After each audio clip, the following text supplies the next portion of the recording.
안녕하세요. 사연에 빠지다의 DJ 민영입니다. 오늘도 두 가지 사연 준비되어 있는데요. 재미있게 들어주시고 구독과 좋아요 버튼도 꾹 눌러주세요. 그럼 오늘의 사연 함께 만나볼게요. 안녕하세요. 대한민국 땅에서 땀 흘려가며 열심히 살아온 70 먹은 사람입니다. 식구들 안 굶기려고 1분 1초 아끼며 살다 보니 뭐 지금은 취미랄 것도 없이 유튜브나 보며 지내는 노인이 되어버렸네요. 지금 나와 같이 사는 건 지난해부터 우리 집에 눌러 살게 된 길고양이 수봉이가 유일한 식구고요. 긴긴 밤 옆구리는 시리지 마음 울적할 때는 그저 술이나 마시며 여기 유튜브에서 사람들 사는 이야기 듣는 것이 재미난 일이 되었죠. 저라는 사람은요, 많이 배우지도 못한 데다가 또 가진 팔자가 어찌나 억센지 우아하고 고운말 같은 건 하나도 쓸 줄 몰라요. 그래서 여기 다른 사연자님들처럼 좋은 말솜씨는 없지만요. 최대한 솔직하게 제 이야기를 털어놓겠습니다. 그러니 여러분 제 이야기 좀 한번 들어봐 주세요. 도대체 누구 잘못인지 내가 나쁜 년인 건지 한번 판가름을 해달라 이 말입니다. 저는 총구석 어촌마을에서 태어난 저에게도 부모님, 언니, 오빠, 가족이라 부르던 친정 식구들이 있었죠. 하지만 사고로 일찍이 아버지를 여의고 엄마 혼자 우리 삼남매를 키우셨습니다. 언니 오빠는 가난한 시골이 몸서리 쳐지도록 싫다며 성인이 되자마자 상경하고 자기들 입성이나 챙기고 살았어요. 무릎 연골도 남아나질 않아 거동이 불편한 엄마를 시골집에 혼자 두고 생활비조차 붙여주지 않았던 그들은 그저 가족이 부담스러웠나 봅니다. 하지만 사람 인두겁을 쓰고 자식이 그래서는 안 되잖아요. 우리 자식들 키우느라 엄마 인생을 다 바치셨는데 말입니다.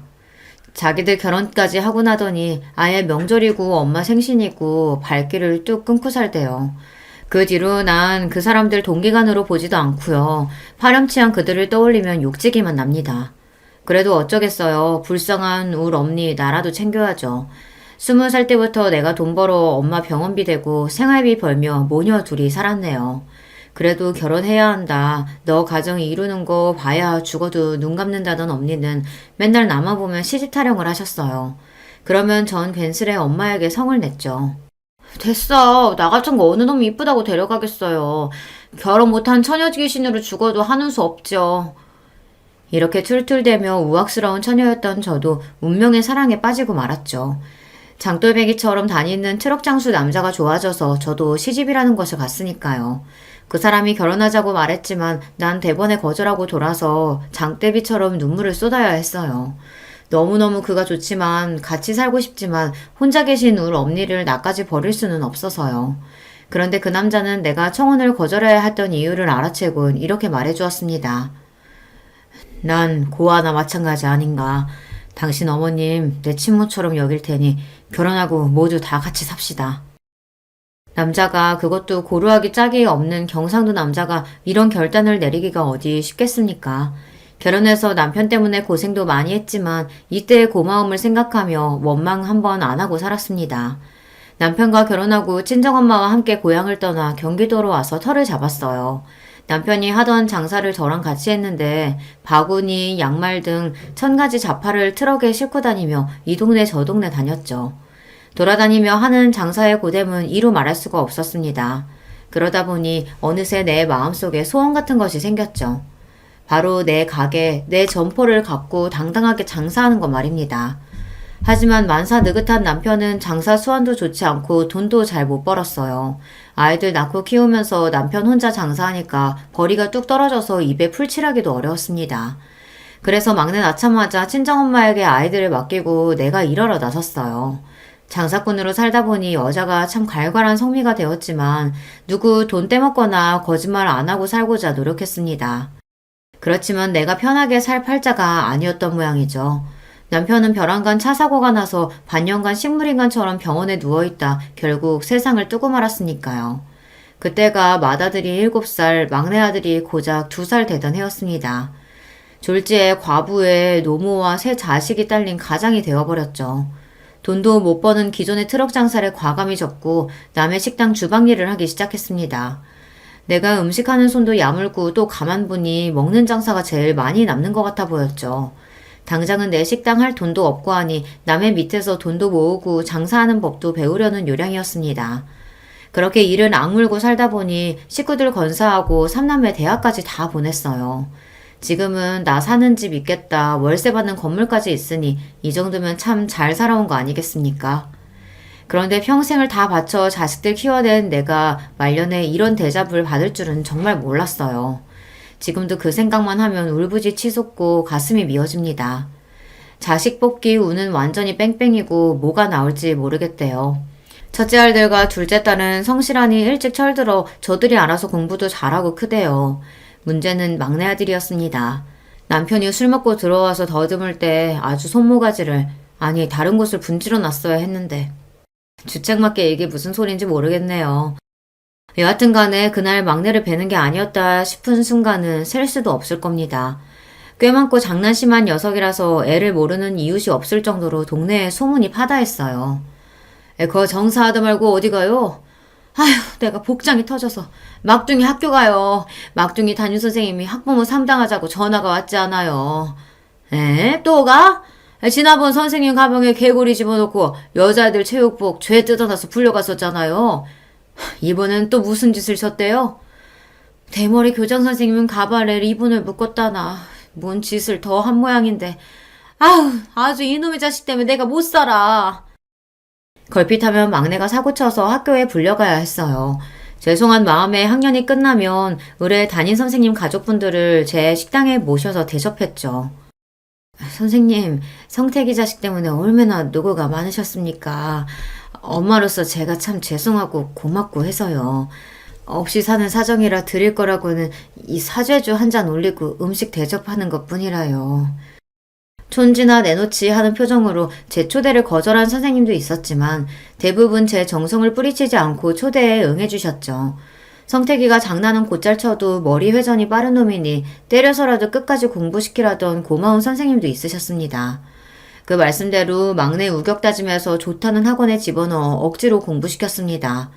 공부 안 하고 딴 데로 샜다거나 시시껄렁한 친구들과 어울리면 곧바로 귀때기를 잡고 끌고 와서 빗자루가 부러질 정도로 매질을 하며 강하게 키웠어요. 엄마 말 안 듣고 반항하던 놈도 어느새 맘 잡고 공부하더니 결국 연세대에 합격을 했다는 거 아닙니까? 더 공부 잘하던 지 작은 누나도 한양대에 갔는데 사고뭉치 막내가 이 정도면 성공한 거죠. 우리 동네에서 자식 셋 다 좋은 대학교 보냈다는 이유로 저 가슴 좀 피고 삽니다. 물론 자식들이 알아서 잘한 거지만 과부로 자식 셋을 좋은 대학까지 보냈다는 것이 내 훈장과 같은 것입니다. 하지만 대학 보냈다고 자식 교육이 끝난 것은 아니죠. 어느 날 막내 다니는 대학교 행정처에서 전화가 걸려왔습니다. 여보세요? 네, 최성택 학생 부모님 되시죠? 이번 학기 등록금 납입이 안 되어서 전화드렸습니다. 네? 등록금 미납이라니 그럴 리가요. 분명히 몇 달 전에 학교 갖다 내라고 고지서 적힌 420만 원 애한테 현금으로 줬는데요. 글쎄요.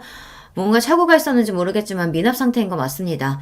이번 주까지 납입 안 되면 학생은 재적 처리될 거라는 거 유념하세요. 아니요.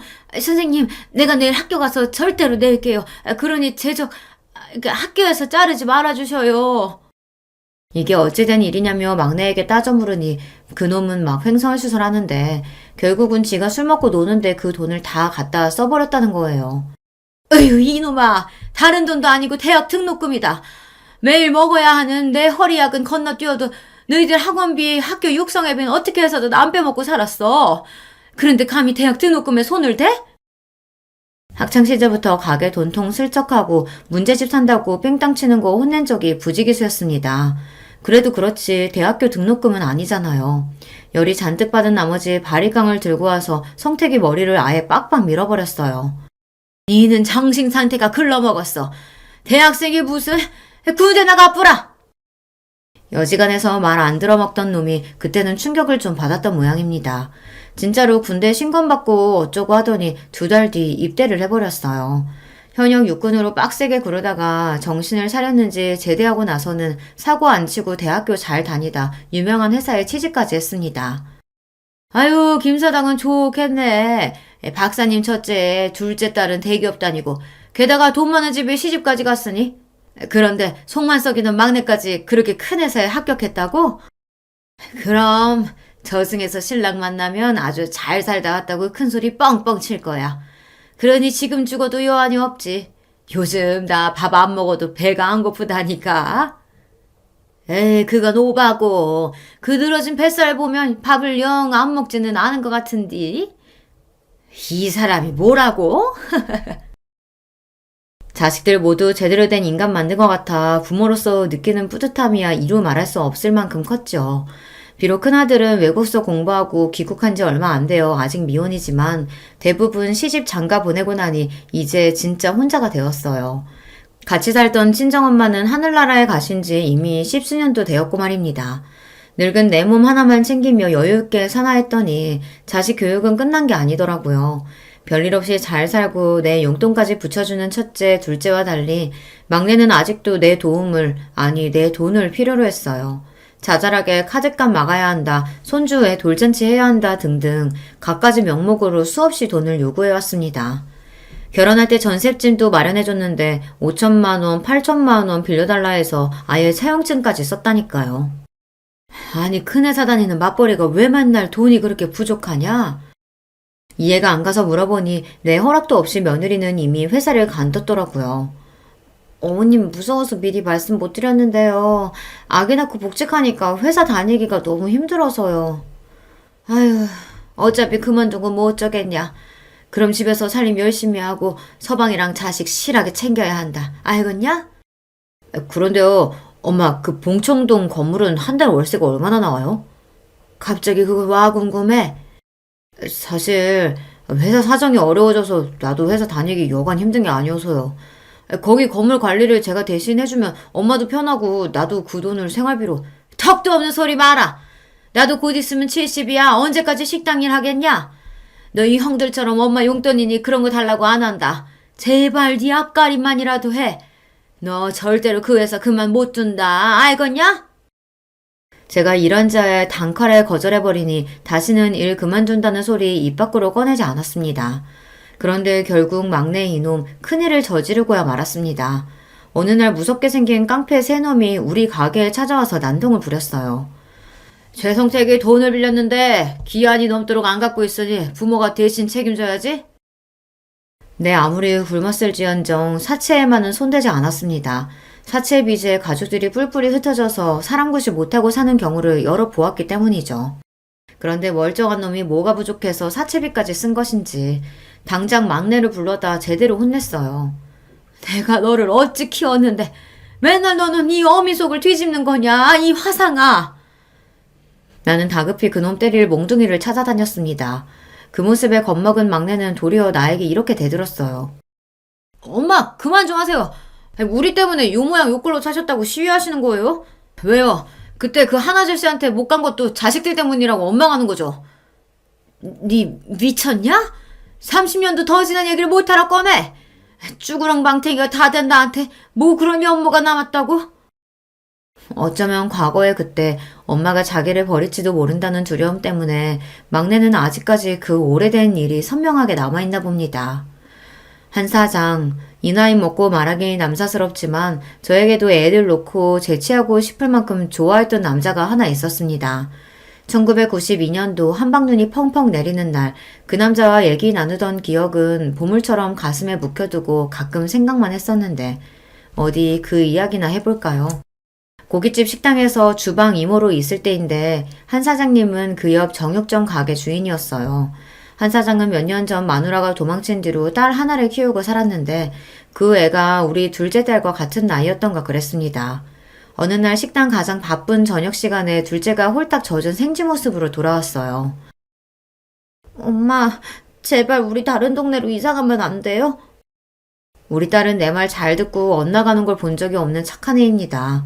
9살 난 애가 엄마 대신에 방 청소도 하고 방에 연탄불 넣으면서도 불평 한 번 안 하는 속 깊은 아이였죠.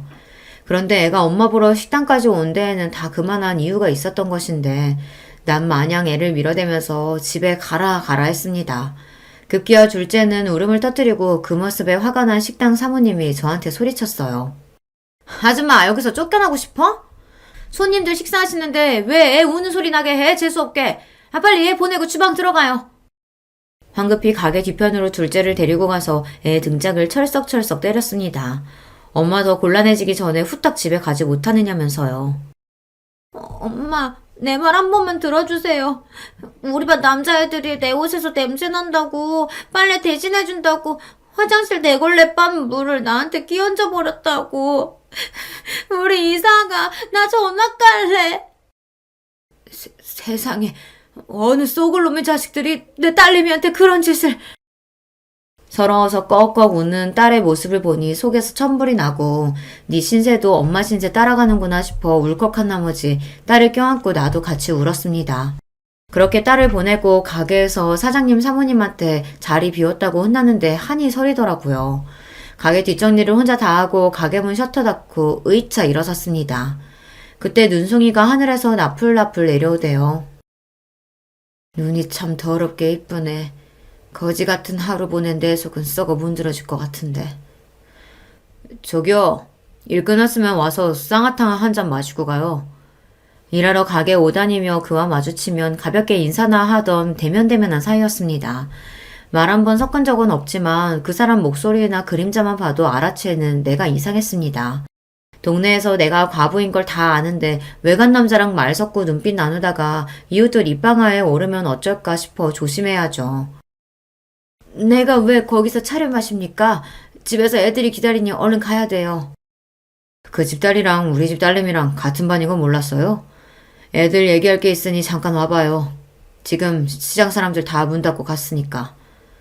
남들 볼까 두려운 내 마음을 그에게 들킨 것 같다 놀랐지만 애들 얘기라고 하니까 못 이기는 척 들어가서 한 사장이 내미는 의자에 앉아 그가 준 종이컵을 받아들었습니다. 눈 오는 추운 겨울밤 쌍화차 하나가 뿜어내는 온기가 싫지 않더군요. 아니 너무 따뜻하고 좋아서 종이컵을 두 손 모아 꼭 감쌌습니다. 딸 이름이 혜연이 맞죠? 전학 온 뒤로 짓궂은 놈 몇몇이 괴롭히고 있었답니다. 우리 딸이 그 아이 뒷자리라 자주 봤는데 학부모회 하는 엄마 믿고 까부는 놈들이라 담임 선생님도 못 본 척해서 혜연이가 많이 힘들어했대요. 안 그래도 내일 날 박는 대로 학교 가서 그 자식들을 확 죽이 삘라고 했어요. 그놈들 이름이 뭐랍니까? 그때 정육점 가게에 있던 라디오에서 심수봉의 노래가 흘러나왔습니다. 그대 내 곁에 선 순간 그 눈빛이 너무 좋아. 순간 이상한 경험을 했어요. 흐르던 시간이 멈추고 내리던 눈도 멈추고 난로 곁에 앉은 그 사람과 나 둘만 세상에 존재하는 것 같은 느낌. 더 이상 말을 하지 않았지만 우린 느낄 수 있었습니다. 당신과 나 서로 좋아하고 있군요. 노을처럼 붉게 달아오른 얼굴을 보이기 싫어서 냅다 거기서 뛰어나왔습니다. 그날 이후 식당 일 마치고 나오는 시간이면 한 사장이 나를 집까지 바래다 주었습니다. 서로 별말은 안 했지만 원래부터 그런 사이였던 듯이 마치 그래도 된다는 듯이 말이죠. 같이 포장마차 우동을 먹고 걸어가며 이야기하는 것뿐 별다른 짓도 안 했어요. 하지만 소문은 살에 살을 더해져 회개망측해져 버렸습니다. 엄마, 진짜야? 식당 사장님이 엄마 갖고 재혼할 거라 했어요. 정육점 아저씨랑 살려는 거지. 나 싫단 말이야. 우리 아빠는 한 분이야. 엄마 결혼하지 마. 다른 두 아이까지 합세해서 애들은 제가 결혼할 거라는 소문을 들었는데 진짜냐고 물었습니다. 아무리 내 새끼들이라지만 그 순간 어느 동네 사람들이 묻는 것보다 나에겐 더 무서웠어요. 내가 뭐 잘못한 것도 없는데 괜히 나쁜 짓 하다 잡힌 범죄자가 나고 애들은 형사 같았습니다. 그렇지만 난 결정을 해야 했어요.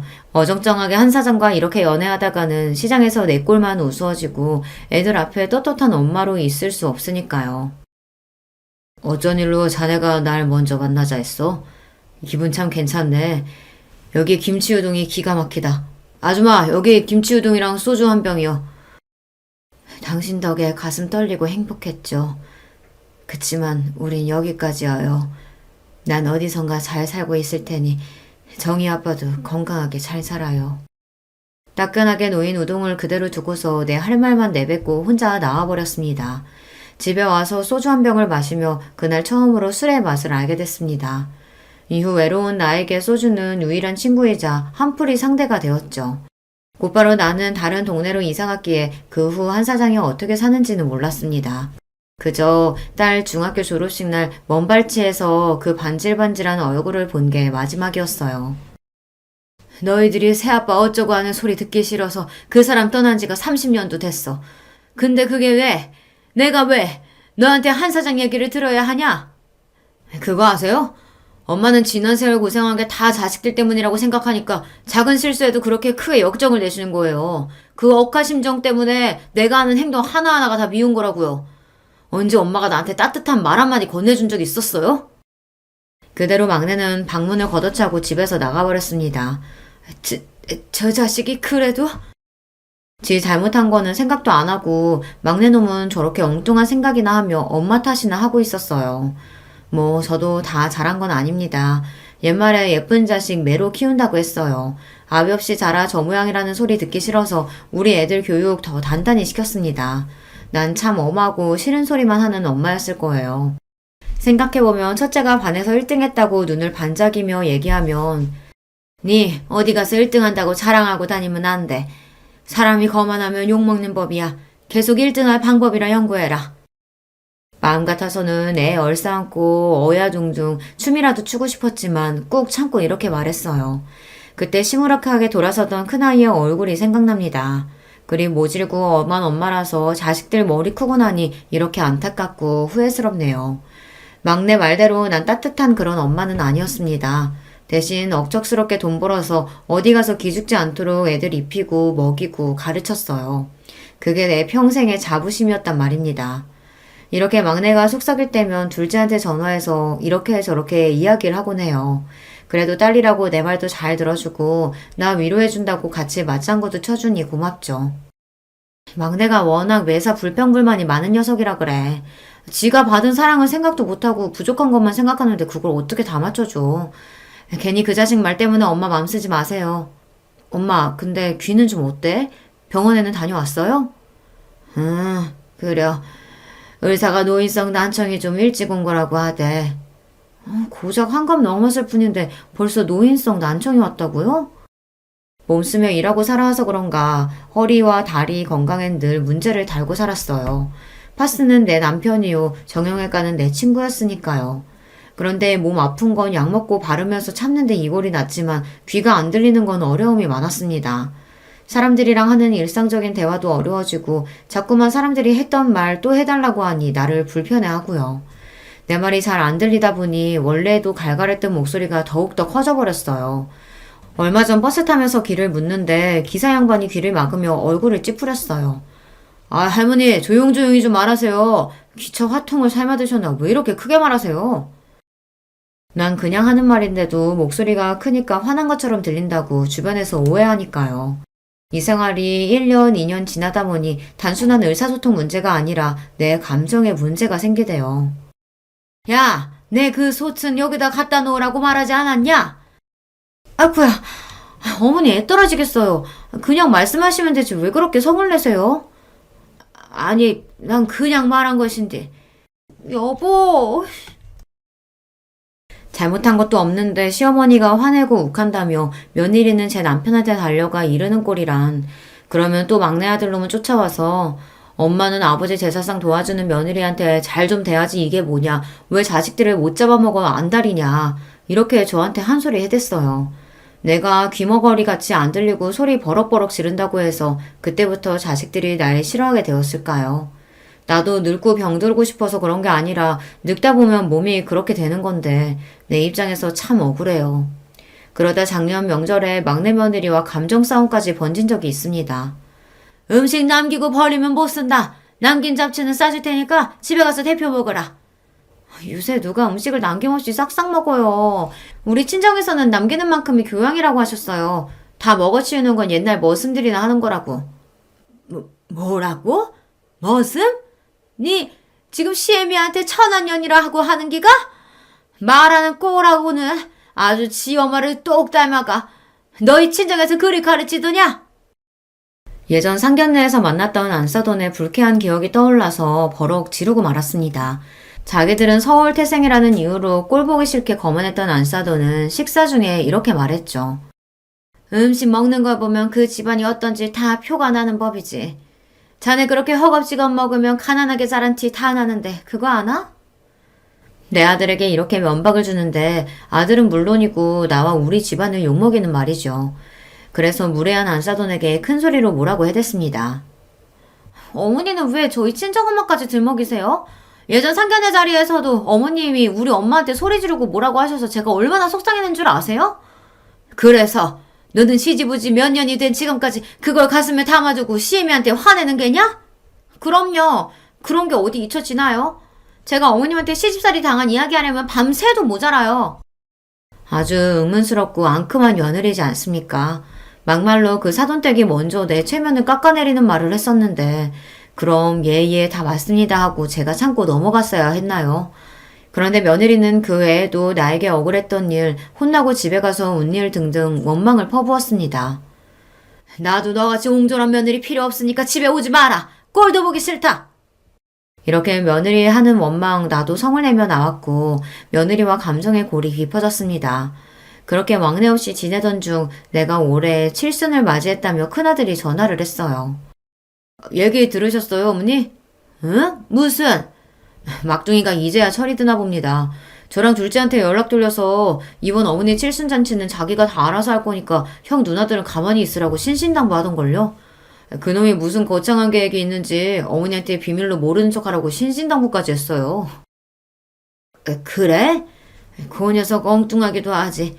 알았다. 나는 아무것도 몰라요 하고 있으마. 막내 며느리와 다투고 난 뒤 마음이 불편했는데 날 위한 깜짝 잔치를 준비했다는 말에 웃음이 절로 나오더군요. 그래. 우리 막내가 이렇게 자상하고 귀여운 구석이 있었지. 그리고 설레는 마음으로 은근히 칠순잔치를 기대하고 있었습니다. 하지만 난 아주 헛된 꿈을 꾸고 있던 거예요. 아주 개같은 꿈을요. 어느 날 모르는 남자들이 가게에 찾아왔어요. 김순애 여사님 맞으시죠? 그래, 내 이름이 맞는데 무슨 일이시오? 자, 다들 시작하자고. 흰옷 입은 남자 셋이 저들끼리 서로 눈짓을 하더니 한 명씩 내 팔다리를 부여잡고 끌어갔습니다. 이놈들아! 너희들이 누구기에 나를 어디로 데려가는 거냐? 내 아무리 발버둥을 쳐봤지만 젊고 힘이 센 남정네들에게 어찌 할 바가 있었겠습니까? 그대로 끌려가서 병원 마크가 그려진 승합차에 탔습니다. 사람 살려! 도움을 청했지만 내 목소리가 묻힌 채 끌려가 내가 갇힌 곳은 바로 정신병원이었어요. 영문 모르고 잡혀왔으니 나를 풀어달라 요구하고 소리 높여 발광하자 간호사들이 와서 강제로 나한테 주사를 놓아 짐승처럼 잔재웠습니다. 의사 선생님, 나 멀쩡한 사람이에요. 귀가 좀 멍멍하니 잘 안 들리는 거 말고는. 그런데 내가 왜 여기 있어야 돼요? 이미 가족분들, 그러니까 자녀분이 동의했습니다. 병속 폭언과 폭행을 일삼고 분노조절장애와 조현병 증세까지. 말도 안 돼. 내가 무슨 정신병이 있다고. 자식놈들에게 화가 나서 악을 쓰고 다리로 땅을 쾅쾅 찍자 의사는 태연하게 배를 눌렀습니다. 그러면 밖에 있던 남자 간호사들이 들어와서 나를 번쩍 안아들고 병실에 패대기 쳤습니다. 아, 나는 이대로 정신병자처럼 이곳에 갇혀서 생을 마감하게 되는 것일까. 지옥 같은 정신병원 생활보다 힘들었던 건 자식으로 인해 이런 일을 당했다는 것이죠. 매일 밤 아주 작은 환기창으로 달을 보며 평생 처음 소원이란 걸 빌었습니다. 제발 날 여기서 꺼내주셔요. 고생만 하고 살아온 거 하느님 아시죠? 말년의 일에 미친년으로 마감할 수는 없습니다. 정성스레 하늘에 비르다 보니 정말 응답하신 걸까요? 어느 날 발갓 활보 시간에 옥상 정원을 청소하고 있는 남자 노인 얼굴을 보니 내가 아는 사람이었어요. 그는 바로 그 옛날 내가 연모했던 한 사장님이었어요. 한 사장님? 제 목소리를 들은 그는 빗자루질을 하느라 굽히고 있던 허리를 펴고 두리번거렸습니다. 그 얼굴을 자세히 보니 비록 세월의 흔적으로 변했지만 똑똑히 알아볼 수 있었습니다. 내가 기억하는 그 한 사장이 분명했어요. 나를 기억해요? 많이 늙었지만 말입니다. 처음엔 한짝 옷 입은 나를 경계하다가 내 얼굴을 한참 보던 그는 결국 알아봐 주었어요. 알아요, 혜연 엄마. 아니, 수님씨. 저기요, 날 좀 도와주오. 난 한 사장에게 첫째와 둘째의 휴대폰 번호를 불러주며 내 상황을 대신 알려달라고 빌다시피 부탁했습니다. 그의 도움으로 다음날 둘째 딸이 병원에 찾아와서 난 겨우 풀려날 수 있었던 거예요. 혜연아, 아휴, 내가 이 꼴 보자고 아등바등 살아왔다. 차라리 그때 네 아버지 따라 혀 깨물고 죽을 것을. 둘째와 그간 이야기를 나누면서 알게 된 사실이 있었습니다. 막내놈이 아주 이전부터 철저한 계획을 세우고 날 일부러 정신병원에 쳐넣었다는 거 말입니다. 그놈은 저희 형 누나들에게 내가 사라진 일을 거짓으로 속였습니다. 나를 모시고 칠순잔치 호텔로 가던 중 나한테 얻어맞고 정신을 차려보니 자기들이 차에 쓰러져 있고 엄마는 이미 사라진 쥐였다고. 얼마 전부터 치매 증상이 심해진 탓에 이런 일이 벌어진 것 같다고 꾸며낸 거였죠. 심지어 경찰서에 신고까지 했다고 속였대요. 평생 자잘한 거짓말 치고 살아오더니 이렇게 대담한 죄까지 저지를 줄은 나는 미처 몰랐습니다. 엄마가 막내 때문에 정신병원에 갇혀 있었다니 믿을 수가 없어요. 어떻게 사람으로서 그런 짓까지 할 수가 있지? 그래, 나도 믿을 수가 없었다. 그런데 그놈들이 병원으로 날 찾아와서 이렇게 말하더구나. 정신병원에 갇히고 막내동과 며느리가 찾아온 날, 한 사장이 내 옷 속에 몰래 녹음기를 두어 그날의 대화를 남겨놓을 수 있었습니다. 얘들아, 뭔가 일이 크게 잘못된 것 같다. 여기 사람들이 날 이곳에 끌고 왔어. 너희가 나 좀 풀어다오. 자식들이 직접 해명하면 이들도 믿어주겠지. 저희가요? 왜요? 설마 너희들이... 이제야 상황 돌아가는 걸 눈치채셨어요? 세상에서 엄마가 제일 무서웠는데 이 사람들이 나한테 이 방법을 알려줘서 얼마나 살겠던지. 이제야 처음 엄마한테서 떨어져 자유롭게 살 수 있게 되었는데 내 손으로 엄마를 풀어주겠어요? 이놈아, 농담이라도 하나도 안 재밌어. 내가 너한테 무슨 죄를 지었다고 멀쩡한 어미를 이런 식으로 미친년으로 만든단 말이냐? 그러게 엄마가 평소에 자식들을 좀 겁박하고 자기 뜻대로 휘둘렀어야 말이지. 이제 나도 아이 달린 가장이라고요. 언제까지 뭐 하나 잘못하면 쪼르르 엄마한테 달려가서 혼나고 살아야 하나? 엄마 가진 집이며 건물 어차피 나중에 받을 거 지금부터 그거 갖고 살면 될 것을. 어머니, 저희도 이러는 거 괴로워요. 하지만 우린들 어떻게 해요. 그대로 있었으면 어머님한테 피 말려서 우리가 먼저 죽을 것 같은걸요. 녹음기 속 대화를 듣던 첫째와 둘째는 어찌나 충격을 받았던지 입을 다물지 못하고 눈만 껌뻑거렸습니다. 그 상놈의 자식 가만 안 두겠습니다. 어머니, 어떻게 하면 좋겠습니까? 막내놈을 어떻게 벌줘야 할지에 대해 두 아이와 의논을 했죠.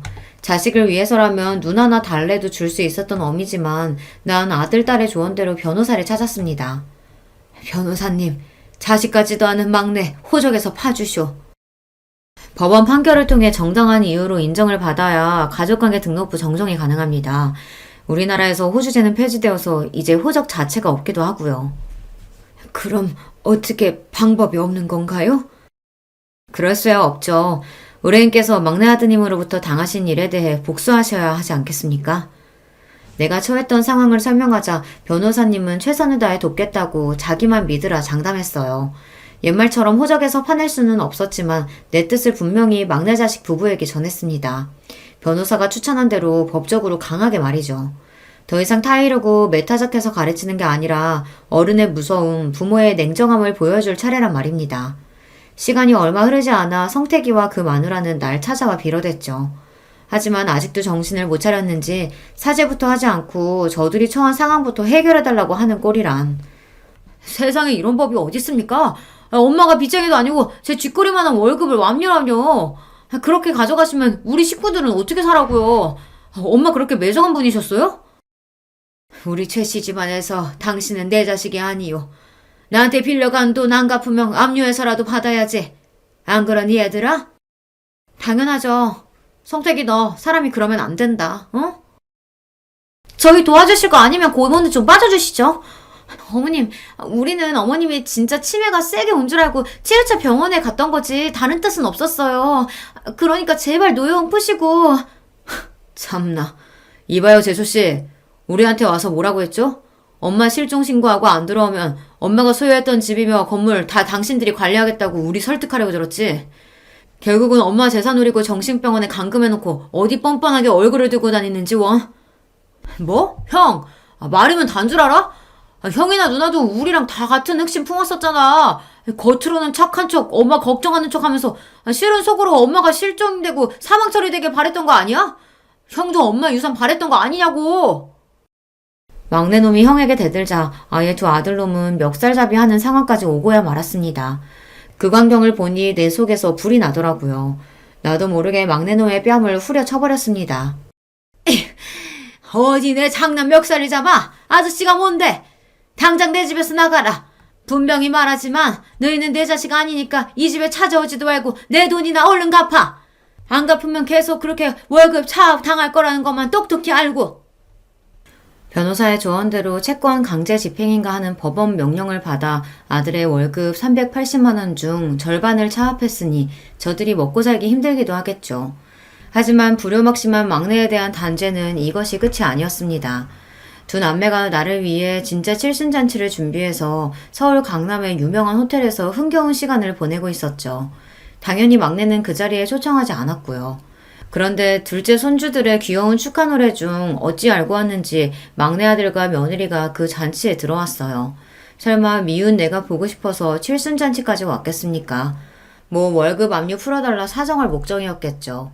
내 자식이지만 이젠 나도 그 시꺼먼 속내에 속아 넘어가지 않습니다. 이 자리에 있어서는 안 될 사람들이 왔네. 첫째야 둘째야 쟤네 끌어내라.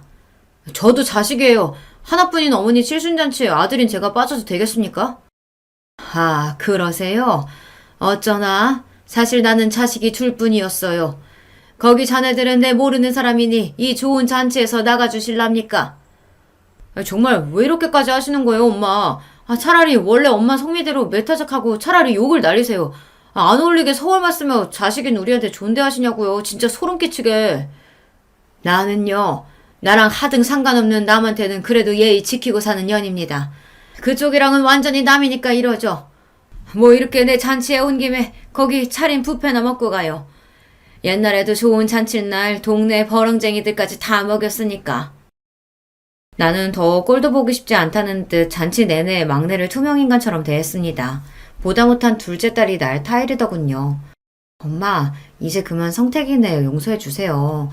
얘기 들어보니까 얘네들 그동안 고생도 많이 하고 진짜 반성 많이 했대요. 딸의 얘기에 나는 가자미 눈으로 쏘아보며 호통을 쳤습니다.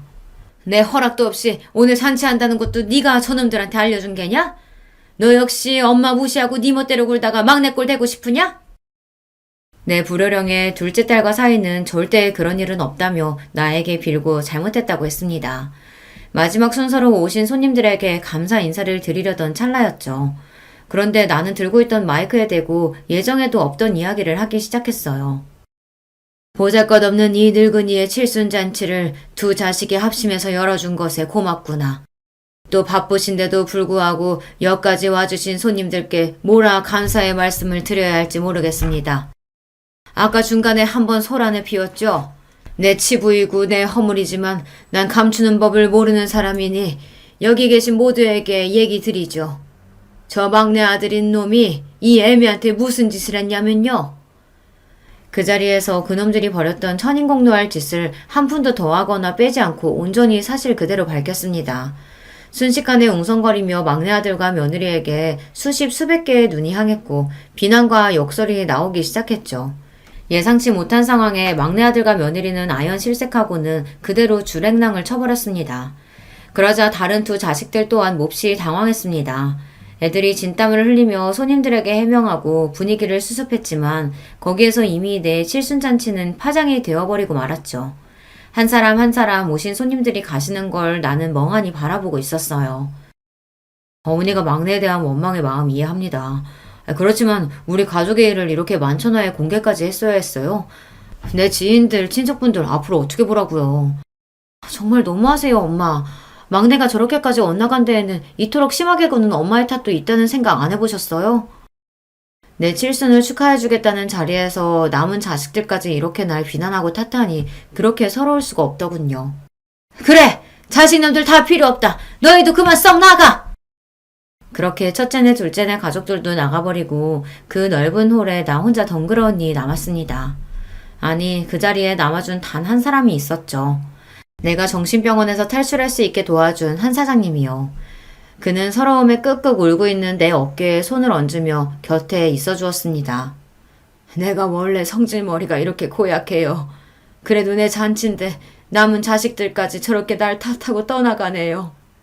한 사장님, 내 인생은 엉망진창이었나 봐요. 나는 겨우 딸 하나인데 호래비로 열심히 키웠대도 지금 이래 혼자 아닙니까? 키우는 수고만 있지 부모 마음 하나 몰라주는 게 그게 자식이에요. 하던 정육점도 어음 못 맞고 부도났는데 돈 없는 아비는 아비 대접도 안 해줘요. 지가 돈 벌어 대학 등록금 내고 시집도 제 돈으로 갔다면서 아버지 사는 집에 코빼기도 잘 안 비춤디다. 병원에서 청소하면서 이렇게 나 혼자 먹고 살고 있잖아요. 들어보니 한 사장님의 사연도 참 기구하고 탔겠어요. 자식들이 날 정절없는 어미로 생각할까봐 두려워서 애모의 감정을 감추고 그에게 도망쳤던 날이 기억납니다. 그런데 다 늙은 지금 내 인생에 무엇이 남았는지요. 자식이요? 아니면 어느 정도 모은 재산이요? 난 이제 새 인생을 살기로 작정했습니다. 좀 더 아껴서 자식들 앞으로 큰 유산이나 남기려고 했던 마음 버리고요. 모아놓은 돈 내가 다 쓰고 살다 죽기로 했죠. 평생 하던 식당을 처분한다는 소식에 맏아들과 둘째 딸이 오랜만에 찾아왔습니다. 그 잘되던 가게를 왜 정리하냐고 묻더군요. 이놈들아, 내 가게 내가 원할 때 정리도 못하냐? 70 넘은 내가 죽을 때까지 돈 벌면 뭐해? 너희들 앞에 유산밖에 더 되겠어. 어떻게 된 게 내 건강 걱정하면서 가게 그만두라는 자식놈이 하나가 없다냐? 내가 참 헛살았어. 엄마, 옛날 망원동에서 정육점 하던 아저씨 요즘 만나고 다니시죠? 그분하고 살림이라도 차리려고 이러시는 거예요? 다 늙어서 무슨 추태예요. 곱게 사시던 대로 사셔야죠. 그 아저씨 다 엄마 돈 노리고 그러는 거라고요. 끝까지 자신들 잘못은 뉘우치지 못하고 이 엄마의 서운함은 몰라주는 아들, 딸이 몹시 밉고 화가 났습니다. 그래, 설령 내 돈 탐나서 그러면 좀 어떠냐? 나 외로울 때 옆에서 같이 소주 한잔 해줄 사람은 내 자식이 아니야. 그 사람이지. 나 아플 때 병원 같이 갈 사람이 너네겠냔 말이야. 한 사장님이 그렇게라도 해준다면 난 그걸로 족한다. 그와 함께 호의호식하며 남은 여생 살 거다. 죽을 때도 아예 남은 재산 사회에 다 헌납하고 눈 감을 거야. 난 이제 너희 같은 자식들 필요 없다. 내가 길길이 날뛰니까 아차 싶었던지 뒤늦게 자기들이 잘못했다고 첫째와 둘째는 용서를 구했지만 이미 내 마음은 돌아섰습니다. 자식놈들 꼴도 보기 싫어서 내보내고 그저 남은 인생 어떻게 재미나게 살지만 생각하기로 했어요. 봄에는 영산홍 축제도 가고 가을에는 내장산 단풍도 보러 가면서 나도 남들처럼 즐기면서 살기로 했습니다. 그리고 그 옆에는 한 사장님이 동반해주기로 약속했죠. 우리는 둘도 없는 친구처럼 찻집에 가고 영화관에도 가며 정답게 지내고 있어요. 남자로 느껴지는 떨림, 그 역시 나를 여자로 대하고 있지만 천천히 서로에게 다가가려는 마음은 서로 같다고 봐요. 자식 셋은 그 이후로도 끊임없이 시어미처럼 한 사장을 만나지 말라며 조심하라고 내게 잔소리를 했습니다. 그 꼴을 보니 자식만 믿고 살던 내 인생이 구름처럼 허망한 것이죠. 얼마 전 막내 아들 월급에 걸던 차압도 이제 멈추었습니다. 칠순잔치에서 못 볼 꼴을 당한 뒤 나타날 엄두가 나지 않았는지 막내 내외는 조용히 지내더군요. 그러던 어느 날 아들 휴대폰 번호로 걸려온 전화를 받아보니 바로 막내 손자였던 겁니다. 할머니 안녕하세요. 왜 요즘 할머니 우리 집에 안 오세요? 엄마 아빠도 할머니 집에 안 가고요. 싸웠어요? 그래 미안하다 우리 강아지.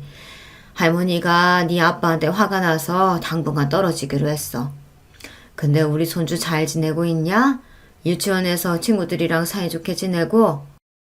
이제 유치원 못 가서 친구들이랑 못 만나요. 왜냐고 물어보니까 엄마가 비밀이 있다고 유치원은 나중에 가자고 하셨어요. 할머니 지난번에 저 티니핑 사주신다고 약속했잖아요. 언제 주세요? 갑자기 그 통통한 볼살에 똘망한 눈의 막내 손자가 몹시 보고 싶어졌습니다. 화가 난다고 이제 자식들 다 필요 없다고 마음의 빗장을 걸어 잠궜지만 천륜을 어찌 끊겠습니까? 손자의 목소리를 들으니 단숨에 달려가서 손자도 안아보고 아들 얼굴도 보고 싶더군요. 내가 압류까지 해버려서 손자 유치원도 못 보내는 게 아닌가 싶어서 변호사에게 연락해서 압류를 해지했어요. 그 일이 있고 난 얼마 뒤 주말 낮에 막내 아들이 집에 찾아왔습니다. 우리 막내 손자도 데리고 말이죠. 아이고 우리 강아지 할머니 보러 왔어? 나도 모르게 신발도 안 신고 뛰쳐나가서 손주를 얼싸안고 집으로 들어왔습니다. 정신병원 사건 이후 처음 아들에게도 엄마처럼 대했고요. 손자와 한참 이야기를 나누고 있는데 아들은 무릎을 계속 꿇고 똥 마려운 강아지처럼 불편하게 있었습니다. 됐다. 왜 그렇게 불편하게 앉아있노? 편히 있어라. 막내 아들은 갑자기 얼굴을 바닥에 묻고 엉엉 그야말로 대성통곡을 했습니다. 이 어미가 그리 서럽게 있냐? 석고대죄까지 안 해도 된다. 얼마 전에 월급 압류 풀어주셨더라고요. 감사합니다. 제가 정말 아주 못난 놈이었죠. 형 누나처럼 효자의 반듯한 놈은 못됐어도 그렇게 막 나가는 불효까지 해서는 안 됐는데 절 용서해 주세요. 이제라도 알았다면 앞으로 네가 어쩌는지 내 눈 부릅뜨고 지켜본다. 그러고 네 형 누나도 뭐 그리 효자 아니다. 아니 못나게 굴어서 그놈들도 지금 자식처럼 안 보고 있지. 너나 그것들이나 크게 진배 없다. 손자가 그리 갖고 싶었던 장난감도 사주고 아들이 좋아하는 갈비찜 밖에서 사 먹이고 돌아왔습니다. 가만히 내 속이 어떤가 들여다보니 막내 아들에게 맺혀있던 한해 응어리가 많이 풀어져 있더군요. 이게 어미고 끊지 못하는 천륜인가 싶습니다. 하지만 그렇대도 아직 막내가 저지른 죄를 완전히 용서한 건 아닙니다. 이놈이 진심으로 뉘우치는 것인지 아니면 그런 척 어미를 속이고 정신 못 차리고 있는 것인지는 좀 더 지켜봐야죠. 전처럼 자식들 필요한 거 다 해다 바치고 모든 애들 입장에서 생각하던 것은 이제 나 안 할랍니다. 예전 같으면 자식들 무서워서 남자친구는커녕 친구도 잘 못 만났는데 지금은 자식들이 뭐라든 한 사장님하고 가깝게 지내니까요. 이쯤에서 구독자 여러분께 묻고 싶네요. 여러분이 저처럼 정신병원에 가둔 자식이 있다면 그놈을 용서하고 전처럼 받아들이실 수 있으신지요? 그래도 자식이라고 품어주려는지요? 자식들이 엄마가 변했다고 노망이냐며 서운하다고 나오는데 제가 뭐 그리 잘못한 것입니까? 나도 헷갈리고 마음의 갈피가 안 잡힙니다. 어떤 날은 그래도 내가 어미고 우덜인데 허물 다 덮고 자식들 봐줘야지 싶다가도 서운함이 가시질 않아요. 그래서 감히 여러분께 여쭙고 싶어요. 첫째와 둘째 그리고 이 막내놈을 용서하는 게 맞습니까? 아니면 저들이 뭐라곤 유산이고 뭐고 남기지 않고 제 마음대로 다 쓰다가는 게 맞나요? 여러분께서 댓글로 저한테 조언을 좀 해주세요. 도대체 내가 뭘 잘못해서 자식들이 이렇게 되어버린 건지, 만약 100% 자식놈들 자식이라 이렇게 된 거면 내가 뭘 어째야 좋을지 말입니다. 여러분께 내 자식들 못난 점까지 드러내며 이렇게 간곡히 고민 상담을 부탁드리니 송구하네요. 하지만 불쌍한 노인네 도와준다는 마음으로 지나치지 마시고 이야기 좀 보태주셔요. 그럼 전 여러분만 믿고 이제 글의 문을 닫을게요. 제 사연 들어주셔서 참으로 감사합니다. 안녕하세요. 저는 얼마 전에 할머니가 된 기쁨을 누린 사람입니다. 살다 보니 이런 날도 기어이 오더라고요. 제가 유튜브에서 가장 좋아하는 채널에 제 지난 이야기를 사연으로 한번 보내어 봅니다. 아직 인생을 통달했다고 말하기에는 너무 부끄럽긴 하지만 그래도 할머니까지 된 입장으로서 인생이란 뭔가를 얘기해 보자면 저는 내 이야기 하나 제대로 들어줄 사람 만나기가 생각보다 쉽지 않은 것. 이게 바로 인생이라고 생각해요. 저는 워낙 타고나기를 활기차고 왈가닥인 소녀였어요. 가진 것에 비해서 늘 꿈이 비대하기도 했었답니다. 속으로 늘 오빠보다 제가 낫다고 여기면서 친정 부모님이 뭐라고 하시든 콧대가 쉬이 꺾이지 않는 딸이기도 하였고요. 그런 나날을 보내던 중 제가 중학교 시절에 동생이 태어났습니다. 집안의 막내였고 늦둥이였죠. 제 여동생 새별이가 태어나는 바람에 저는 고등학교에 진학을 못하게 되었습니다. 동생의 탄생과 고등학교 진학 무산이 대관절 무슨 상관이냐고요?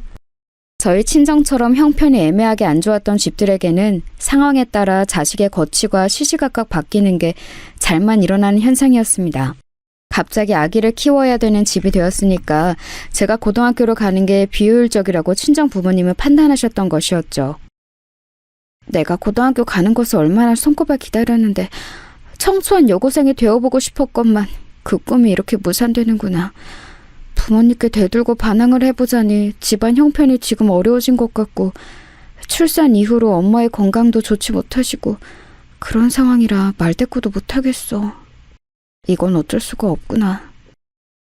눈물을 쓰게 삼키며 고등학교 진학을 단념했던 날 아무도 몰래 저는 동네의 뒷산에 가서 눈물 콧물을 다 흘리며 오열했습니다. 이 세상에서 제일 가는 비련의 여주인공이 된 것 마냥 불행한 스스로에 취해서 많이 울었었네요. 그렇게 울고 나니까 얼마나 배가 고프던지 집에 돌아가는 길에 이웃집의 밭에서 과일 서리를 하나 몰래 하고 말았는데 낌새를 느낀 것인지 주인이 집에서 얼른 나오길래 안 들키려고 미친 듯이 내달렸다가 돌부리에 걸려 넘어져서 다리에 상처가 났었죠. 그런데 그 상처가 제가 나중에 결혼하고 애를 낳을 때까지도 흉터를 남긴 채였어요. 볼 때마다 얼마나 기가 막히던지요. 혼자 괜히 폼 잡겠다고 뒷산에 가서 울지만 않았어도 배가 안 고팠을 거예요.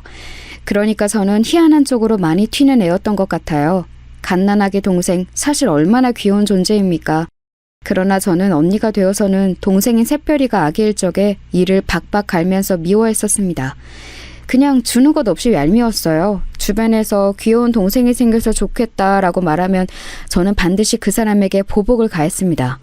이런 나쁜 언니에게 잘못 걸린 제 동생 새별이 과연 무사히 클 수 있었을까요? 이를 박박 갈면서도 손으로는 똥오줌 싼 거 다 처리해주고 눈빛은 얄미워 죽겠다고 원망을 하면서도 손으로는 옷을 갈아입혀주는 그런 언니가 저였기 때문에 새별이는 무럭무럭 자랄 수 있었답니다. 솔직히 제가 아니었으면 그렇게 잘 크기 힘들었을 거라고 저는 감히 자부할 수 있어요. 왜냐고요?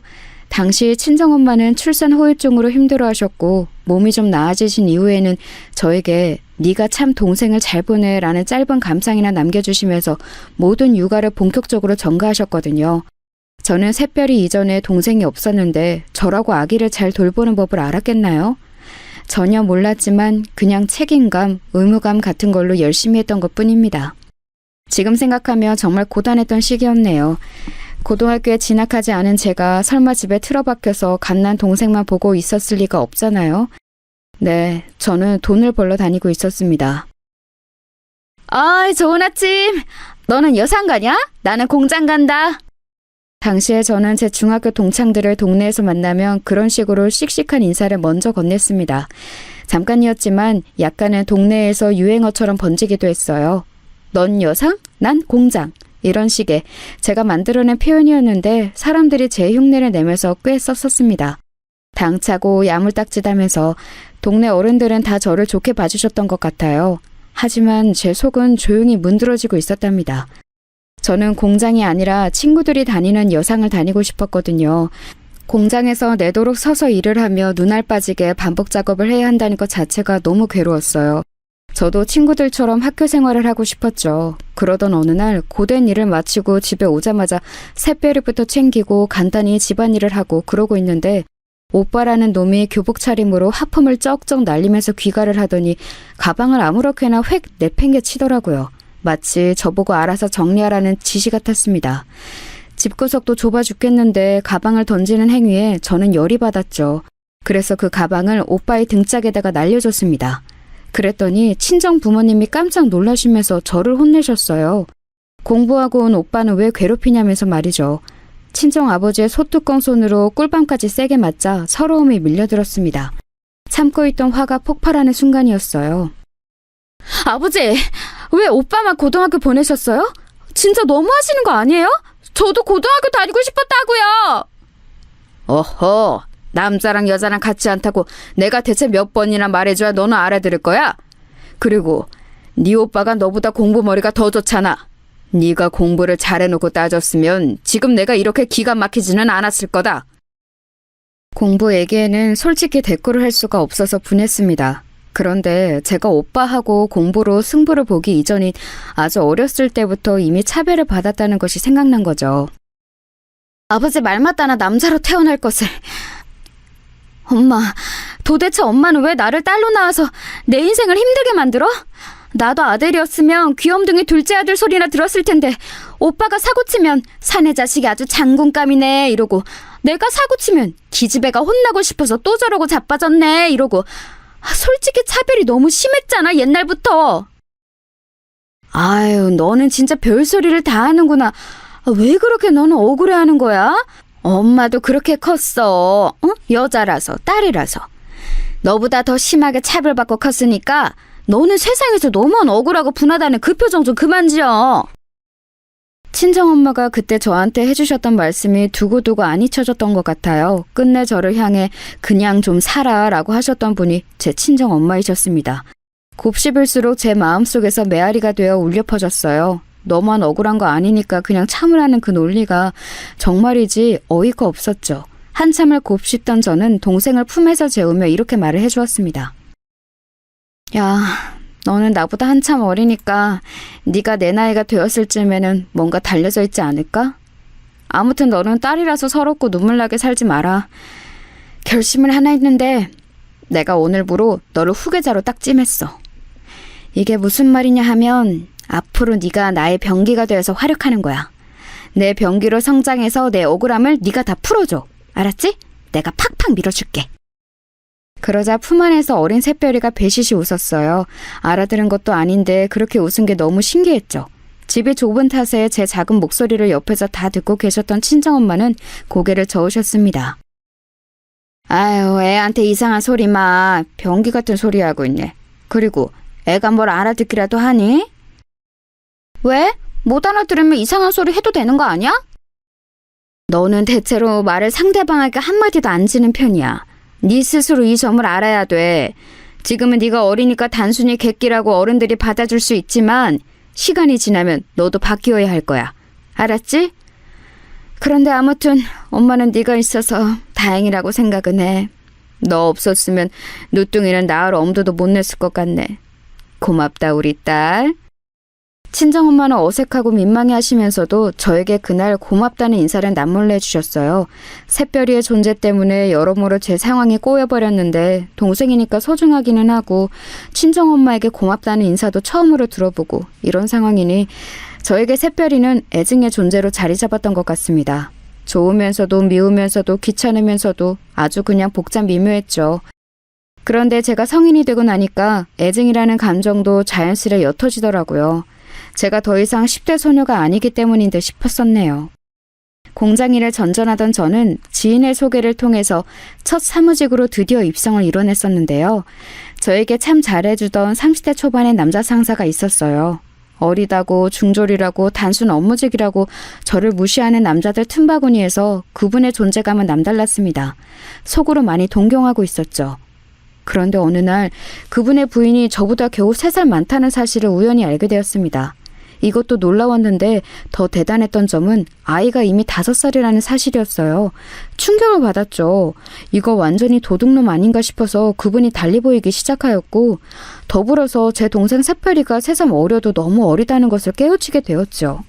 자칫 제가 남자와 불장난을 저지르는 사고를 쳐버렸으면 이미 새별이 나이 수준의 아이가 있었을지도 모른다는 가정을 해보니까 앞으로는 그냥 새별이를 내 새끼라고 생각하고 무조건 잘해줘야겠다는 생각이 확 들더군요.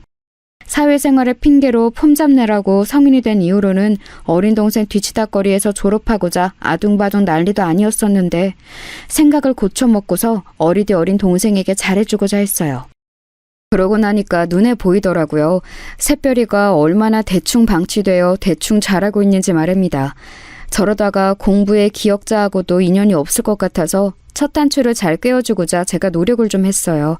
어느덧 무럭무럭 자라서 학교에 입학하게 된 새별이에게 필기구를 사주면서 친구 말은 안 들어도 선생님 말씀을 잘 들어라, 공부 꼴찌하지 말아라 몇 번이고 당부를 하였습니다. 꼭 열심히 제 말을 따르겠다는 새별이의 모습을 보면서 제 동생이지만 너무 귀엽다는 생각이 들었고 잘 키워내보겠다고 서서히 다짐을 하였죠. 예전에 제가 새별이를 보면서 제 후계자, 병기 이런 걸 운운했었는데 그거 반쯤은 진심이었거든요. 새별 병기, 공부는 잘하고 있는감 어쩌고 있는감? 네, 대장! 저는 오늘 받아쓰기 시험에서 4개만 틀렸습니다. 병기가 무서워지고 있습니다. 와, 그래? 4개만 틀렸어? 잘했네. 아니, 잠깐. 근데 총 문제 개수가 몇 개였는데? 30개? 20개? 응? 왜 그렇게 도리도리를 해? 설마 15개? 그러자 새별이가 조심스레 양 손바닥을 저에게 펼쳐 보였죠. 이게 뭔 뜻인가 했더니 10개라는 것이었습니다. 이럴 수가, 다른 의미로 제 병기가 무서워지고 있었던 것이죠. 꼴랑 10개 중에서 4개나 틀리다뇨? 꼴등이었던 저도 반타작은 했었는데요. 이거 큰일이다 싶어서 학습 점검까지 제가 딱 붙어서 하기 시작했습니다. 대장의 불호령에 우리 꼬마 병기 새별이는 낑낑거리면서 공부에 열중이었죠. 그러자 오빠가 그걸 알고서 저에게 혀를 끌끌 찼습니다. 저한테 너나 잘하라며 핀잔을 주더군요. 하지만 그래봤자 새별이는 자기 오빠보다 언니인 저를 더 좋아하고 따랐습니다. 하도 시험 문제를 많이 틀린 날에는 저한테 손바닥도 맞았는데 그럼에도 단 한 번 오빠가 언니보다 좋다느니 하는 말을 농담으로라도 하지 않았어요. 제가 엄마 같은 존재였기 때문일 테죠. 기특한 맛이 있어서 저는 이제 새별이를 위해 돈도 야금야금 따로 모으기 시작했습니다. 귓속말로 몰래 알려주었어요. 새별아, 너 이 다음에 대학 간다 그러면 언니가 돈 대줄 테니까 너는 마음 놓고 공부만 열심히 하면 돼. 알았지? 이 대장만 믿어. 그러자 그게 왠지 듣기 좋았는지 새별이가 이름 따라서 눈을 반짝반짝 빛냈습니다. 왈가닥이라는 오명을 점차 씻어내며 나이가 들수록 멋진 언니가 되어가는 저였건만 이런 대견한 딸에게 친정부모님은 어떻게든 돈 뜯어낼 궁리만 하셨어요. 그렇기에 제가 새별이를 위한 미래 자금도 몰래 모을 수밖에 없었던 겁니다. 두 분 다 저에게 걸핏하면 돈 좀 있냐는 얘기를 하셨습니다. 밥 먹었냐는 질문보다도 더 많이 하셨을 거예요. 그런데 어느 날 직장 내에서 저를 무시하는 인간들 때문에 너무 짜증나고 피곤했던 하루를 보내고 집에 왔는데 친정 부모님이 저를 보시자마자 용돈 얘기를 꺼내신 거예요. 어두침침한 딸의 안색은 안 보이고 돈줄로만 보이셨던 걸까요? 화딱지가 나더라고요. 암만 생각해도 너무들 하시네. 어렸을 때부터 그렇게 차별하고 부려먹고 돈까지 일찍 벌게 하더니 이제는 용돈이다 뭐다 하는 각종 명목으로 다 뜯어가시려고? 두 분 다 작작하세요. 너 부모 앞에서 말하는 꼬라지가 그게 뭐야? 너는 당초 언제나 철이 들래? 제발 의젓한 네 오빠의 반만 닮아봐라.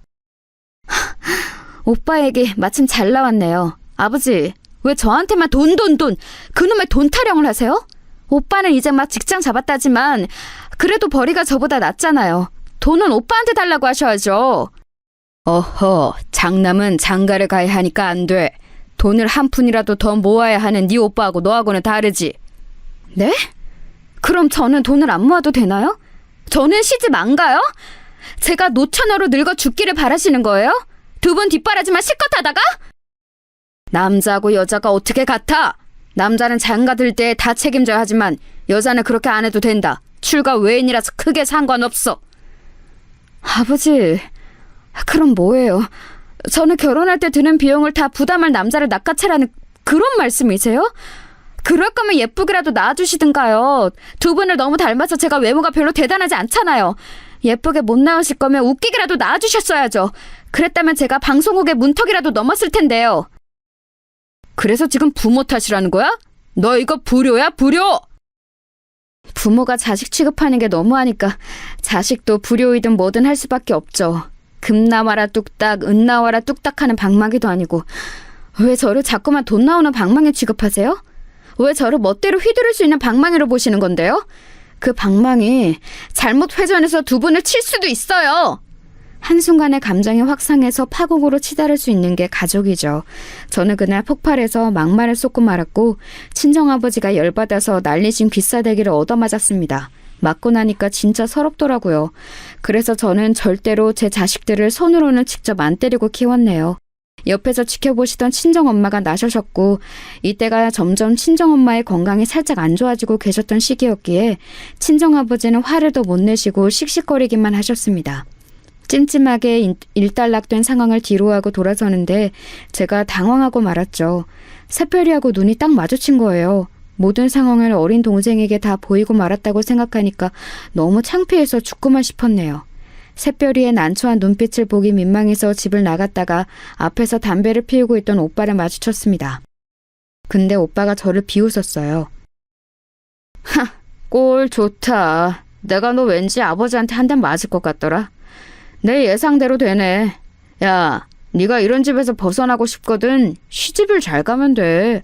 그러면 지난날이야 어쨌든 간에 네가 이기는 거야. 그런데 너는 아무래도 시집을 이상하게 가서 망칠 것 같다. 사람 보는 눈이 일단 개판인 것 같거든. 갑자기 왜 악담을 하고 그래?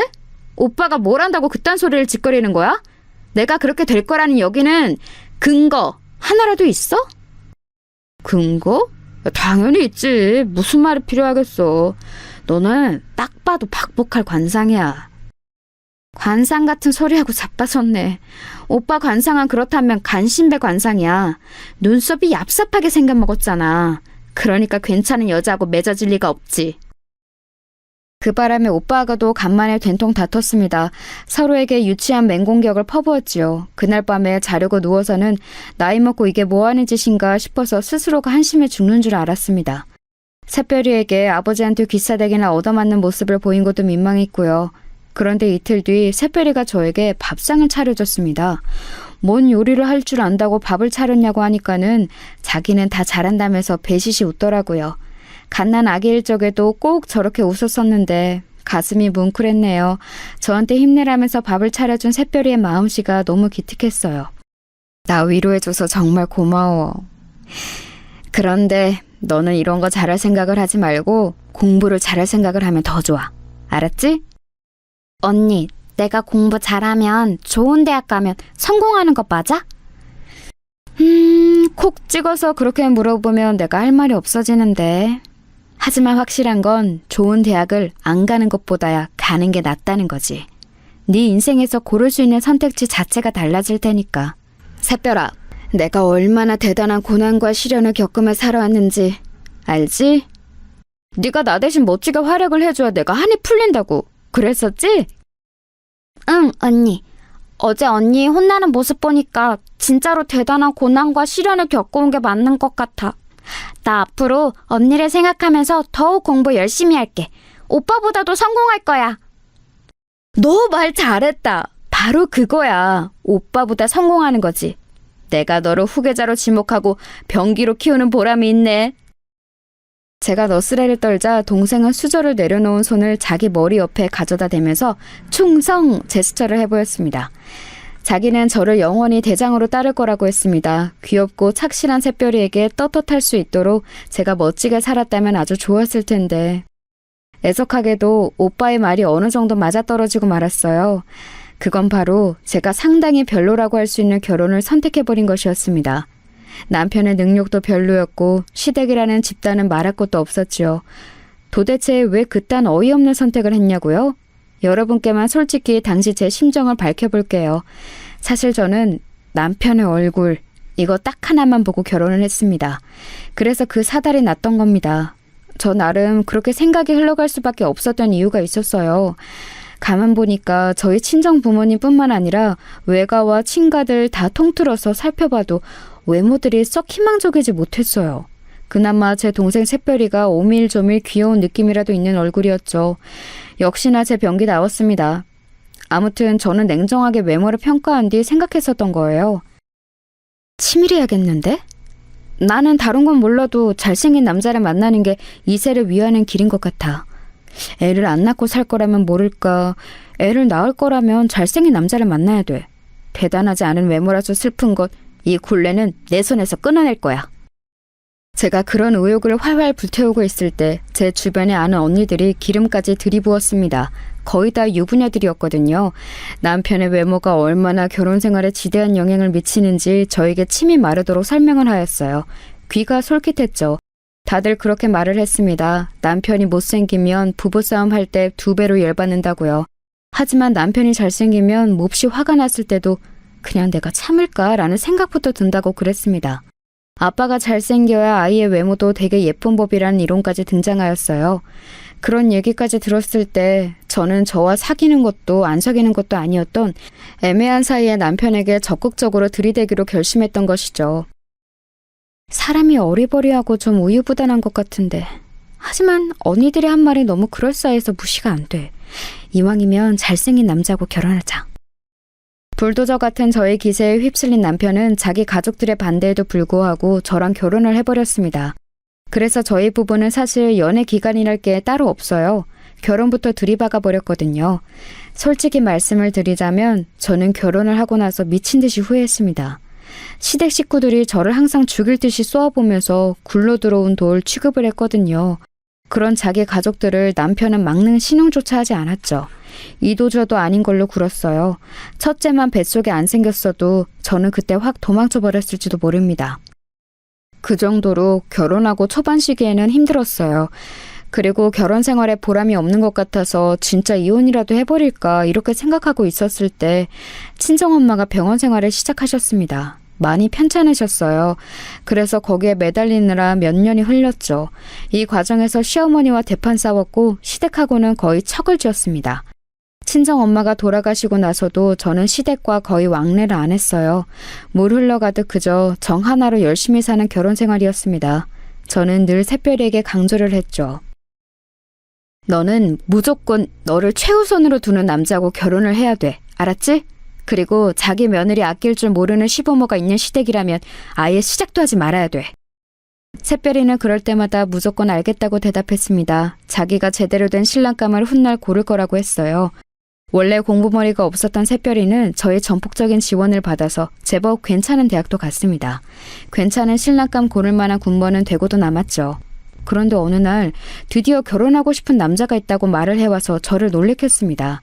사귀고 있던 그 남자친구를 제가 알았는데 결혼 상대로는 별로라고 저는 여겨왔거든요. 새별이보다 나이도 너무 많은 편이었고 남자가 너무 소극적이고 조용한 것이 왠지 믿음직스럽지 못했어요. 하지만 새별이는 자기 주장 안 내세우고 착한 그 남자가 결혼 상대로 마음에 든다고 했고 조용하고 나긋한 그 남자의 부모도 마음에 든다고 그랬습니다. 제가 만나 뵙고 나니까 사돈댁이 정말 인상은 좋더라고요. 딸처럼 아껴주겠다면서 부디 결혼을 허락해달라고 사돈댁에서 저에게 거의 읍소를 해왔습니다. 저는 고민하다가 결국 그 결혼에 찬성표를 던져주고 말았네요. 애지중지 키워온 동생이 결혼을 갑자기 해버리니까 가슴이 허했어요. 기분이 이상하더라고요. 그런 저를 잘 아는 것인지 새별이는 결혼하고 나서 행복한 신혼생활의 이야기를 저에게 꼬박꼬박 전해왔습니다. 점치고든 신혼집에 입주하기까지 기간이 꽤 남아 있었기에 새별이는 자기 시댁에서 몇 달을 지내기로 했어요. 저는 그 생활이 괜찮을까 싶어서 걱정이 되었고 새별이와 연락이 잘 되는 것을 위안으로 삼았습니다. 제가 신혼생활을 방해하는 걸까봐 연락을 내킬 때만 주말 같은 때만 해도 된다고 그랬네요. 그러고 나서 몇 주가 평화로이 지났죠. 그런데 좀 미심쩍은 일이 벌어졌어요. 그건 바로 새별이와 연락이 안 되기 시작한 것이었습니다. 달콤한 신혼생활을 보내고 있는 것 같다는 뉘앙스의 안부 인사를 주고받은 게 마지막이었어요. 그 후로 나흘 동안 제가 새별이와 연락을 안 했다는 점이 문득 떠올라서 메시지를 보내놨었죠. 밥은 먹었냐고, 오늘 하루도 파이팅하라고 그런 내용을 보내놓았는데 답장이 없었습니다. 그때는 지금과 같은 스마트폰이 없었으니 당연히 카카오톡도 없었죠. 당초에 제가 보낸 메시지를 읽었는지 안 읽었는지 알 길이 없으니까 이튿날에 제 속이 답답해지더군요. 그래서 전화를 걸었습니다. 그랬더니 어랍쇼? 전화를 안 받더라고요. 애가 결혼하고 나서 저에게 아무런 말도 없이 뭔가 새로운 활동이라도 시작했나, 어디 멀리 외출이라도 한 건가 이런 짐작만 섰었네요. 잘 지낸다면 상관이 없었지만 연락이 안 되는 건 조금 속상했어요. 신호음이 멀쩡히 가는 건 전화키를 켜놓기는 했다는 거니까 아마 바쁜 사정이 있을 확률이 높았죠. 메시지를 또 보내놓았는데 답장이 없길래 제가 하루가 더 지나서 다시 전화를 걸었습니다. 그런데 웬걸요? 희한하게도 사돈 어른께서 전화를 대신 받으셨습니다. 새별이의 시어머니 말이에요. 안녕하세요. 기간 잘 지내셨어요? 제 동생이 미리 언질도 없이 이렇게 연락이 안 될 애가 절대 아닌데 소식이 없길래 궁금했던 참이에요. 제 동생 지금 거기 있는 거죠? 왜 전화를 대신 받으셨어요? 우리 며느리 애기는 지금 잠깐 장 보러 나갔어요. 가까운 데라서 전화기를 두고 나갔네요. 아이고야, 그런 거였어요? 제가 괜한 궁금증을 풀어왔었네요. 제 동생이 결혼하고 나서 무척 잘 지내나 봐요. 아주 자기 언니는 뒷전이 되었네요. 여자는 대개 결혼하고 나면 출가 외인이니 어쩔 수 없는 법이지요. 그러니 앞으로는 신경 쓰시는 걸 조금 줄이셔야겠어요. 네, 조언 감사합니다. 제 동생이 귀가하면 저에게 전화 한 통 좀 하라고 얘기 좀 전해주시겠어요? 우리 며느리 얘기가 별일이 없으면 연락을 안 할 수도 있겠고 별일이 있으면 어련히 따로 연락을 드릴 테고 뭐 이렇게 자기가 알아서 하겠죠. 그때 왠지 사돈 어른의 시큰둥한 말투에서 기분 나쁜 기운을 읽었던 것 같아요. 자기 며느리한테 네 언니가 전화 달라더라 이 말 하나 전하는 게 뭐 그렇게 어렵나요? 그렇게 하겠다 안 하겠다 이렇게 대답만 하시면 될 것이지 쓸데없이 빙빙 돌려 말씀하시면서 저에게 은근한 공격을 가하시는 것 같아서 기분이 팍 상했습니다. 그렇다고 이런 일로 성질을 부리는 것은 말도 안 되는 일이고 꾹 참고서는 평화롭게 통화를 종료했었네요. 말씀은 두루뭉실 짜증나게 하셨지만 그래도 제 동생 샛별이에게 애기 전달은 잘 해주실 거라고 믿었는데 이튿날이 되고 하루가 또 다 갔는데 기다리는 연락은 오지 않았어요. 그래서 결국 제부에게 연락을 했죠. 이제 거의 오기 부리는 심정이었습니다. 샛별이에게 직접 너 왜 연락이 없냐고 당장 물어보지 않으면 속이 답답해서 미칠 지경이기도 했네요. 밤에 갑자기 불쑥 전화를 해서 미안해요. 제부, 지금 샛별이하고 같이 있죠? 샛별이 좀 바꿔주세요. 제가 그렇게 말을 했을 때였어요. 제부의 당황해서 우물쭈물하는 소리가 들려왔고 희미하지만 분명히 수학의 너머에서 샛별이의 목소리도 살짝 들려왔어요. 왠지 반가워서 제가 다시 샛별이를 찾으려 할 때였습니다. 제부가 이상한 소리를 하더군요. 와이프는 지금 자고 있습니다. 그래서 통화가 곤란할 것 같아요. 네? 잔다고요? 밤이긴 하지만 벌써 잘 시간은 아닌 것 같은데요. 원래 일찍 자는 애가 아닌데. 어디 아프기라도 한 건 아니죠? 사실 와이프가 감기 기운이 살짝 있어요. 환절기라서 면역력이 떨어진 건지 어디 크게 나돌아다닌 것도 아닌데 살짝 감기가 왔네요. 죄송합니다. 제가 좀 더 잘했어야 했는데. 마음 같아서는 그냥 깨워달라 하고 싶었으나 왠지 그러기엔 제부가 통화를 얼른 마무리하고 싶어하는 느낌이었어요. 샛별이가 감기 기운이 온 것에 제부가 저희 눈치를 보며 조마조마하고 있는 것은 아닐까 싶기도 했고요. 자식처럼 키운 동생이니까 유난 떨 수밖에 없느라고 선언을 해놓기는 했으나 정말로 유별난 호들갑을 떨고 싶지는 않았습니다. 샛별이의 결혼 생활을 망쳐놓을 작정은 아니었죠. 저는 별수 없이 동생이 일어나면 전화 좀 달라는 말만 전했습니다. 그런데 이튿날이 되어도 또 연락이 없는 거예요. 걱정과 불안과 짜증이 한데 섞여서 피어올랐습니다. 그런 저를 보면서 남편이 고개를 흔들었지요. 당신 아까부터 보자 하니까 일을 왜 그렇게 갈고 다리를 왜 그렇게 떨어? 이 다 나가고 복 다 나가겠어. 처제가 어련히 잘 있을까 봐서 이래? 잘 때 이간의 습관이 있는 당신이 나에게 할 말은 아니야. 그리고 다리 떠는 게 건강에는 좋거든? 연락 이 정도로 안 되는 거 사실 대단히 별일은 아닐 수도 있어. 남들이 보면 그래서 뭐가 문제냐고 할 수도 있겠지만 내 동생은 이렇게 연락이 안 될 사람이 아니기 때문에 내가 지금 이러는 거야. 내가 이런 말을 하며 당신은 화를 낼까 봐 참았는데 나는 처제가 결혼하고 나서 자기만의 온전한 생활을 가져본 것에 만족감을 느껴서 잠시만이라도 당신에게서 해방되고 싶어하는 건 아닐까 이런 추측이 들더라. 간섭을 벗어나서 한 번쯤은 아예 연락도 안 하고 안 받고 싶어하는 거겠지. 상식적으로 지금 이 상황은 그런 상황이야. 당신도 속으로는 내심 이렇게 생각을 하고 있었지? 아니, 조금도 그렇게 생각한 적 없는데? 우리 샛별이가 대체 왜 나를 간섭이라 여겨? 그럴 애가 아니야. 당신은 뭘 몰라. 당신은 처제가 늦둥이 동생이기 때문에 자식만을 애틋하게 키워봐서 그러는 거야. 원래 자기 자식을 다 안다고 부모는 과신하잖아. 그런 거랑 똑같아. 샛별이는 나를 자기 인생의 대장이라고 여기면서 자란 애야. 내가 걔를 밀어주면 걔는 착실하게 앞으로 나아가면서 으쌰으쌰 잘 살아왔어. 당신이 알지 못하는 우리 자매만의 역사가 있고 유대관계가 있으니까 헛다리 짚지 마셔. 저는 남편에게 어림도 없다는 듯 굴었지만 사람 마음이라는 게 강철처럼 아주 단단할 수는 없는 법이더군요. 겉으로 티는 안 내어도 깊은 속으로는 진짜일까? 내 동생이 지금 나를 잠시나마 벗어나고 싶은 존재로 여기는 걸까? 이런 생각이 들어서 가슴이 찰렁 내려앉았습니다. 저희 애들도 저에게 그러더라고요. 이모는 이미 다 큰 성인인데 자기 인생의 이막을 찾아서 결혼까지 했는데 제가 너무 쓸데없는 걱정을 하면서 지금 참견 중인 거라고 말입니다. 남편과 자식들이 다 비슷한 말을 하니까 저도 약간 자중이 되긴 했죠. 차분하게 마음을 가라앉히고 샛별이가 먼저 연락을 주기로 기다렸습니다. 기다림의 미학이라는 표현도 있잖아요. 그걸 실천하기로 했던 거죠. 하지만 지금 한 달을 채우도록 연락이 없는 건 좀 너무한 거 아니야? 차분하게 마음을 가라앉히기는 개뿔. 안 되겠어. 누가 나를 간섭쟁이로 욕을 하고 비웃든 말든 상관없어. 이런 답답한 심정을 안고 지내느니 저질러 버리는 게 낫지. 당장 쳐들어간다. 그러나 제 성격상 실천의 결심은 얼마 가지 않았고 차키를 집어들고 말았습니다. 왜냐하면 제보 또한 연락이 안 되고 있었기 때문입니다. 왠지 제 연락을 피하는 것 같다는 생각이 들었어요. 차로 2시간 걸리는 거리를 저는 1시간 40분 만에 돌파하여 새별이가 있는 곳에 도착을 하였습니다. 새별이의 시댁이기도 했지요. 거침없이 현관 앞으로 가서 초인종을 눌렀습니다. 새별이의 시어머니 사돈 어른이 응답을 하시더군요.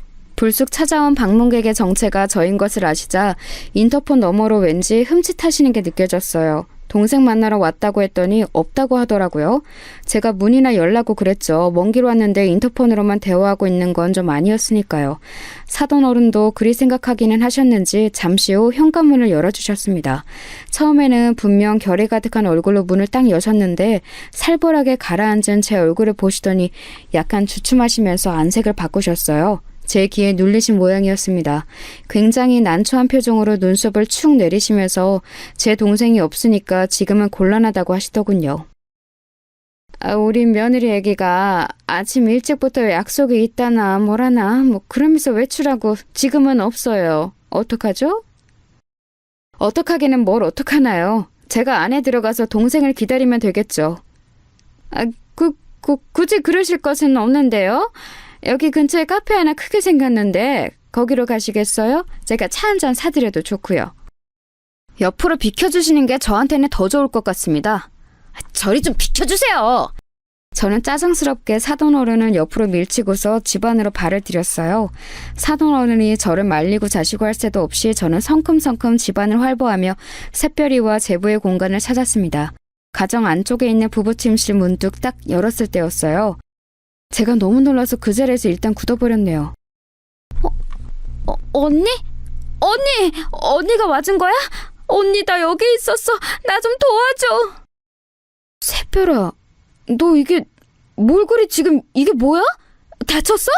이 엄청난 기부스들은 대체 무슨 약물인데 어쩌다 이랬어? 언제 이랬어? 연락은 왜 안 됐어? 침대에 비스듬히 눕듯이 앉아있던 제 동생은 오른팔과 오른다리에 두툼한 기부스를 하고 있었습니다. 상상도 해본 적 없던 상황에 제가 진짜 기가 막히더라고요. 설마 이렇게 크게 다친 후였다니. 병원에 입원을 하고 있는 쪽이 더 어울릴 만한 기부스들이었는데 집에서 이런 몰골로 처박혀 있었다니 너무 어이가 없었습니다. 그런데 곧 더한 사실이 샛별의 입을 통해서 밝혀졌어요. 내가 연락을 하고 싶어도 할 수가 없었어. 휴대폰을 어머님이 가져가 버리셔서 언니나 다른 사람에게 연락하면 가만 안 두시겠다고 그런 엄포를 놓으시고는 돌려주지 않으셨어. 뭐라고? 미친 거 아니야? 연락을 왜 못하게 해? 저기요, 이것 보세요. 이게 대체 어떻게 된 일입니까? 제 동생이 팔다리를 죄다 다쳐서 이런 꼴이 되었는데 왜 제가 몰라야 했던 거죠? 게다가 한쪽 팔다리가 다 이렇게 됐으면 당연히 거동이 불편한데 왜 목발이고 뭐고 주변에는 아무것도 안 보여요? 저는 눈이 돌아가서 아연 실색을 하며 방 안의 풍경을 바라보고 서 있던 사돈 어른을 향해 외쳤습니다. 사돈 어른은 입을 꾹 다문 채로 저를 답답하게 만드시더니만 이내 어쩔 수 없었다고 작은 목소리로 중얼거리셨죠. 그때 샛별이가 눈물을 흘리며 울기 시작했어요. 제가 와줬으니 이제 지옥 탈출이라고 여겨져서 눈물이 터진 것이었죠.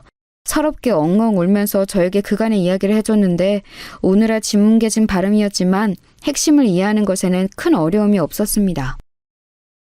제부가 이런 거라고? 둘이 말다툼하고 있을 때 제부가 너를 확 밀치는 바람에 네가 이렇게 다친 거라고? 그래놓고서 너에게 이혼을 당할까봐 네가 나에게 일러 바치면 내가 사다를 내놓을까봐 그걸 계속 작정하고 숨겨온 거야? 병원에서부터 너를 감시했었다고? 다친 후로 병원 말고는 다른 곳을 한 번도 외출한 적이 없었고?